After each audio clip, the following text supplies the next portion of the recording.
네, 하나님께서 이 말씀으로 오늘 은혜 주실 줄 믿습니다. 네, 날씨가 너무 춥습니다. 이불 밖이 위험하다라는 말이 통할 만큼 너무 추운 날씨인데요.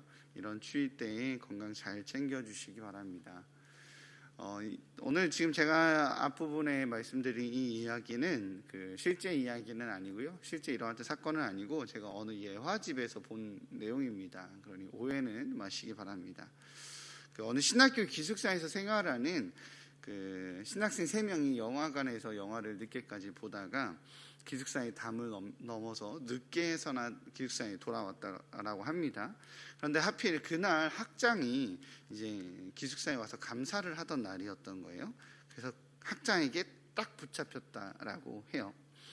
학장은 엄격하기로 소문이 나 있었던 분이었고, 그 학장은 그 학생들을 붙잡자마자 운동장으로 끌고 가서 그곳에서 집합시키고 그들을 무릎 꿇고 이제 혼내기 시작합니다. 신학생들이 무섭잖아요. 뒤늦게 밤에 이제 학교 규율을 지키지 않고 밤늦게 또 담을 넘었기 때문에 두려워서 벌벌 떨고 있는데, 학장이 이제 단호한 음성으로 그 학생들에게 이야기했다고 합니다.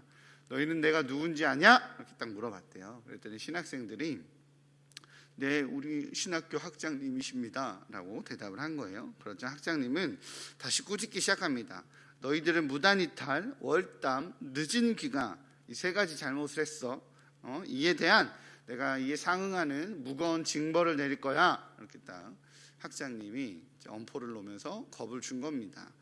그때 신학생 중 하나가 학장에게 물었다고 해요. 그런데 학장님은 우리가 누군지 아세요? 이렇게 딱 물어본 거예요. 그랬더니 학장님이, 신학생들이 많잖아요. 신학교가 크니까 학장이 대답하기를 너희가 누군지 내가 어떻게 알아? 오늘 처음 보는데 라고 딱 대답을 했습니다. 그러자 그 말이 떨어지기가 무섭게 그 학생들은 그럼 됐습니다 라고 말하고 바로 도망쳤다고 합니다. 네, 학장님이 자기들을 모르니까 도망쳤다라고 하는 거예요. 그리고 이 예화의 마지막 부분에는 이런 이 사건이 있었다라고 말하고는 그 뒤에 뭐라고 나오냐면, 그러나 하나님은 모든 것을 아십니다. 하나님은 우리의 머리카락까지 세시는 분입니다 라고 그 예화집의 마지막에 나옵니다. 그렇게 예화를 마치죠. 이 예화를 보면서 든 생각은 이 신학생들이 하나님을 두려워하지 않고 이 학장만의 눈을 피해서 징계를 벗어나려 했구나. 그래, 하나님이 계심을 신뢰하고 하나님은 아시니 우리가 눈앞에 있는 문제를 피하려 하기보다 하나님을 두려워해야지 라는 공감대라기보다 이 예화를 보면서 제가 들었던 생각은 이 신학생들이 너무 어리석다라는 생각이 들었습니다. 이 예화에서 하고 싶은 말은 우리가 죄의 벌을 피하기 위해서 아무리 숨기려 할지라도 하나님은 알고 계신다, 그러니 잊지 말라는 권고의 내용입니다. 이 내용이 동의가 안 되거나 이상하다고 생각되는 게 아니라, 제 생각에는 과연 이 신학생들 3명은 하나님만 아셨을까? 아무리 생각해도 학장님이 마음만 먹으면 충분히 이 신학생 잡아낼 수 있지 않았을까? 그죠? 기숙사를 다 깨운다든가, 네.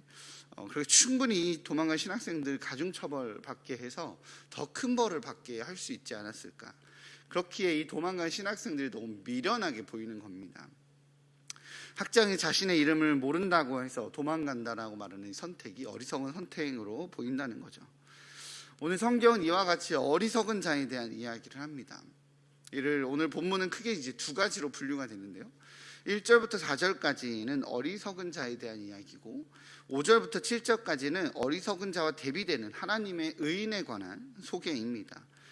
오늘 본문에서 말하는 어리석은 자는요, 지능지수가 낮거나 지식이 부족한 이들을 말하는 것이 아닙니다. 성경이 말하는 어리석은 자는 피조물의 위치를 망각하고 하나님 앞에서 교만 방자하게 행동하는 경우를 어리석은 자다라고 오늘 성경은 이야기하고 있습니다. 무슨 뜻이냐면, 무신론자들을 향해서 성경은 어리석다라고 말하는 겁니다. 다윗이 왜 무신론자들은 어리석다라고 표현을 했냐면, 그들은 무신론자들이 본성적으로 하나님을 알고 있는데 하나님의 존재를 일부러 부인하고 있기 때문에 어리석은 자다라고 말하는 겁니다. 이들이 하나님을 모르는 것이 아니라 하나님을 아는데 인지하고 있고 인식하고 있는데 하나님을 모른다라고 일부러 부인하고 있기 때문에 어리석다라고 이야기를 하는 거예요. 로마서 1장 19절에서 20절은 이렇게 이야기합니다. 이는 하나님을 알만한 것이 그들 속에 보임이라 하나님께서 이를 그들에게 보이셨느니라. 창세로부터 그의 보이지 아니하는 것들 곧 그의 영원하신 능력과 신성이 그가 만드신 만물에 분명히 보여 알려졌나니 그러므로 그들이 핑계하지 못할지니라 라고 로마서 1장 19절부터 20절은 말합니다. 하나님은 하나님의 복음의 비밀을 듣지 못한 자들이라 할지라도 하나님을 부인할 수 없도록 세상에 있는 수많은 자신의 창조물을 통해서 이미 자신의 존재를 계시하셨습니다. 이를 신학적으로는 자연 계시라고 하는데요. 이를 통해 무신론자라고 할지라도 하나님 복음의 비밀을 모르는 자라고 할지라도 핑계하지 못하게 하나님의 존재가 있음을 핑계하지 못하게 했다라고 성경은 말하고 있습니다. 그런데 문제는 무신론자들이 이를 인정하지 않는다라는 거죠. 그렇기 때문에 어리석다라고 표현하는 것입니다. 그러니까 아무도 가본 적이 없는 화성에 세계 최초로 탐사에 성공했다라고 가정을 하겠습니다. 지구상의 그 어느 나라도 화성으로 갈 기술력이 없는데 우리나라가 최초로 이제 화성 탐사에 세계 최초 이런 타이틀을 걸면서 탐사를 했다라고 해보겠습니다. 그런데 화성에 가보니까 그 화성에서 롤렉스 시계를 주운 겁니다. 그러면 당연히 해야 되는 생각은 뭐죠? 우리가 처음이 아니구나 라고 해야 되는 거잖아요. 그죠? 누군가 왔다 갔구나. 거기서 롤렉스 시계를 주었으니까 그래, 그냥 정상입니다. 그런데 우리가 세계 최초고 세계에서 우리나라만큼의 기술력을 가진 나라가 없기 때문에 그 시계는 스스로 생겨난 거라고 주장합니다. 바람과 압력과 수천만의 시간 속에서 스스로 발생되어 롤렉스라고 하는 이니셜까지 새겨진 거라고 말합니다. 이를 어리석다라고 표현하는 거죠. 만들어져 있는 물건을 보고 만든 이가 있다는 것을 유추하는 것은 당연한 상식입니다. 그것을 만들어 놓은 이가 누군지, 누가 만들었다, 그 시계의 주인이 누구구나까지 정확하게 알 수는 없어도 시계의 주인이 있구나는 알아야 합니다. 그것은 상식입니다. 그런데 이를 인정하지 않으려 하니 다양한 학설과 다양한 가설이 나옵니다. 그리고 그것을 과학이라고 말하죠. 그러다 보니 스스로 만들어진 것이라고 말하는 겁니다. 그래서 성경은 하나님이 없다라고 말하는 이들을 향해서 어리석은 자다라고 평가하는 겁니다. 그렇다면 어리석은 자의 삶은 어떻습니까? 첫 번째는 부패하고 가증하여 선을 행하지 않는다라고 1절에 말하고 있습니다. 하나님이 없다고 여기는 이들은 하나님이 기준이 아니죠. 하나님이 없으니까 누가 기준이죠? 당연히 내가 기준입니다. 자기의 삶의 풍요와 자신이 추구하는 욕망이 내가 원하는 것이 기준이 됩니다. 자신이 기준되는 삶을 성경은 부패하고 가증한 삶이다라고 말합니다. 여기서 이제 부패하다라고 해석된 단어 히쉐히투라고 하는 단어는 성경의 다른 곳에서는 멸망하다라는 의미로 해석되었습니다. 이를 성경에서는 이 단어를 쓰는 이유가 바로 문둥병자의 이미지와 겹쳐서 이 단어를 표현하고 있기 때문에 그렇습니다. 이 문둥병자 안에 있는 그들 안에 있는 이 병균의 부패가 결국에는 그들을 멸망시키기에 부패하다라는 단어의 뜻이자 멸망하다라는 단어를 둘 다 가지고 있는 히쉐히투라고 하는 단어를 여기서 사용하고 있습니다. 그렇게 중의적인 의미로 쓰고 있는 거죠. 즉 어리석은 자는 자신의 부패로 자기를 멸망시키기 때문에 바로 이 단어를 표현하는 겁니다. 이들이 추구하는 삶은요, 하나님이 기준이 되지 않기 때문에 선함을 추구하기보단 욕망을 추구합니다. 하나님을 겁낼 필요가 없으니 자신이 옳다라고 생각하는 대로, 내가 맞다라고 생각하는 대로, 내 경험이 있다라는 생각하는 대로 행동합니다. 그리고 그 행동은 악으로 귀결되는 것이죠. 오늘 시편의 그 저작 배경이나 시기에 대해서는 본문에서 추정하기는 쉽지 않습니다. 그러나 학자들에 따라서는 본 시가 무신론자의 악행이 하나님이 없다라고 생각하는 자의 악행이 굉장히 강하게 제기되고 있다는 점, 그래서 하나님의 공의가 실종된 것처럼 보이는 시점으로 이 저작 배경을 추정합니다.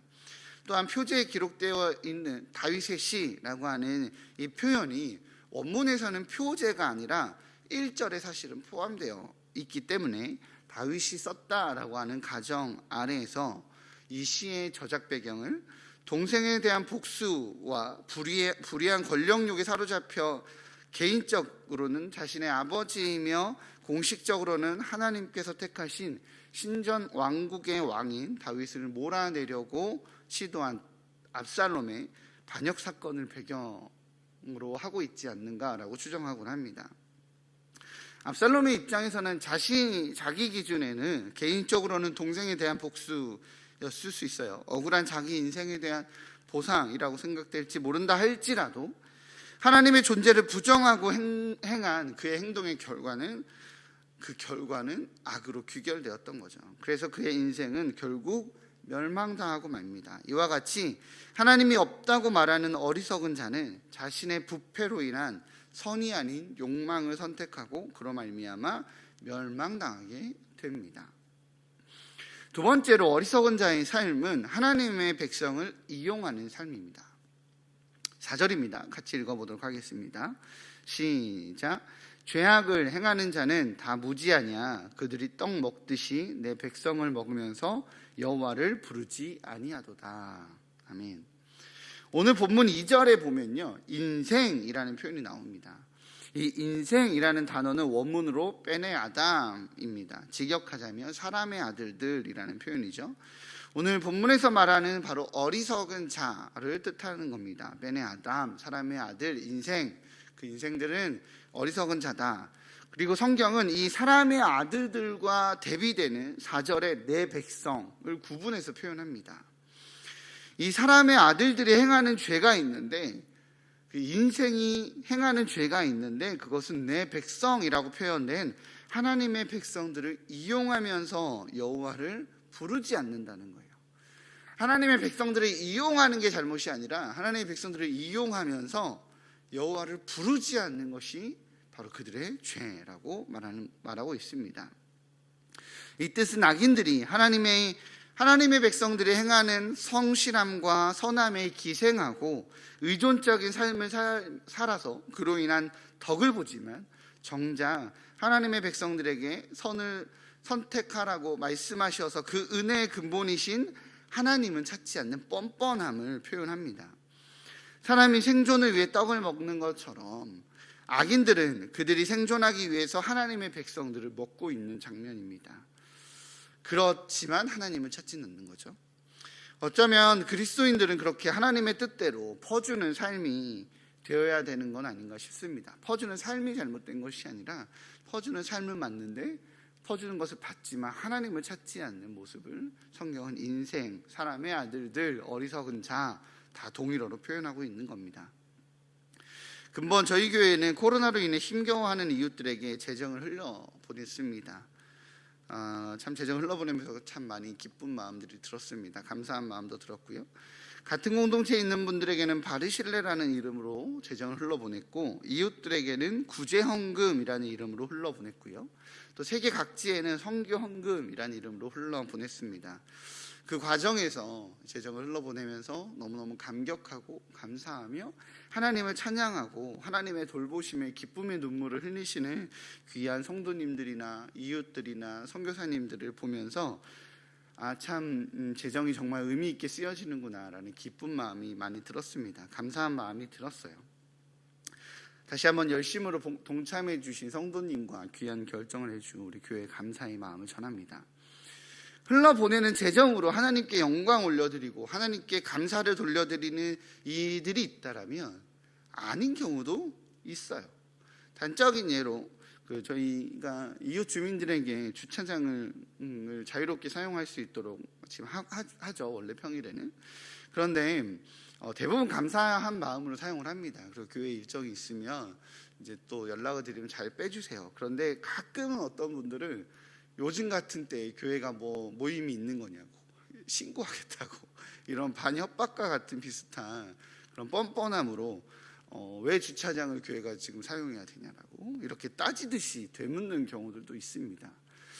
하나님의 그늘 아래 살지만 그 은혜로 받아들이지 못하는 이들, 그걸로 감사한 마음으로 받아들이지 못하는 이들, 바로 그러한 삶, 그리스도인들의 성실함과 헌신과 수고로 혜택을 누리지만 조금만 손해가 있으면, 조금만 양보를 해야 되면 교회 다니는 사람이 왜 그래? 교회가 왜 그래? 라고 말하는 이들이 있죠. 그죠?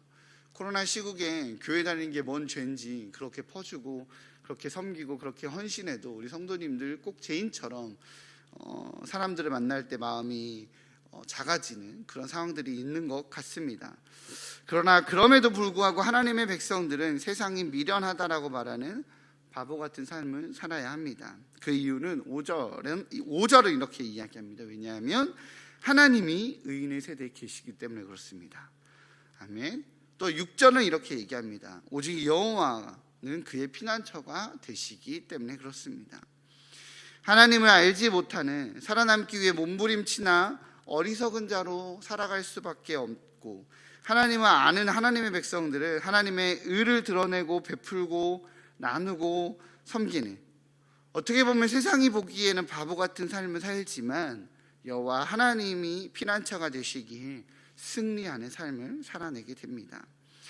사랑하는 성도님들, 성경은 어리석은 자를, 그 실상은, 세상은 우리는 어리석은 자라고 말하지만 세상은 그들을 지혜자, 살아가려면 저렇게 치열하게 살아야지 라고 말하는 지혜자 같은 삶을 살고 있다라고 말하고요. 반대로 우리들은 하나님을 의지하고 하나님을 신뢰, 이런 때에 어떻게든 살아보려고 몸부림쳐야지, 저 예배만 하고 앉아있고 라고 말하며 어리석은 자처럼 표현합니다.